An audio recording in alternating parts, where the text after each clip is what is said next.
చూడండి. నేను battery charging module అయితే యూజ్ చేస్తున్నాను. ఈ టైప్ ఆఫ్ మాడ్యూల్ అయితే యూజ్ చేస్తున్నాను. ఇందులో వేరే టైప్ కూడా ఉంటుంది. సింపుల్గా దీనికి బ్యాటరీ యొక్క ప్లస్ అండ్ మైనస్ అయితే కనెక్షన్స్ అనేవి ఇస్తుంది చూడండి. కనెక్షన్స్ అనేవి చాలా బేసిక్, కానీ నేను నీట్గా అయితే ఎక్స్ప్లెయిన్ చేస్తున్నాను, జాగ్రత్తగా చూడండి. ఈ మైక్రో యూఎస్బీ ఫీమేల్ పోర్ట్ యొక్క వైజ్ వచ్చేసి మనకి ఇన్పుట్ ప్లస్ మైనస్కి అయితే ఇచ్చుకోవడమే, సాల్వింగ్ చేయడమే.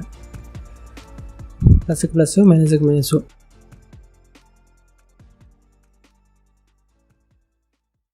అలాగే ఇవి వచ్చేసి దోమల బ్యాట్ వైర్లు.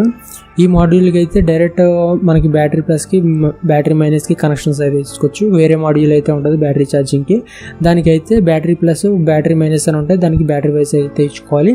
అలాగే అవుట్పుట్ ప్లస్ అవుట్పుట్ మైనస్ అని ఉంటాయి, దానికి దోమల బ్యాట్ యొక్క ప్లస్ మైనస్ కనెక్షన్స్ అయితే ఇచ్చుకోవాలి. ఇదైతే సేమ్ ఇలాగే కనెక్షన్స్ అయితే ఇచ్చుకోండి. అవి అయితే చూసి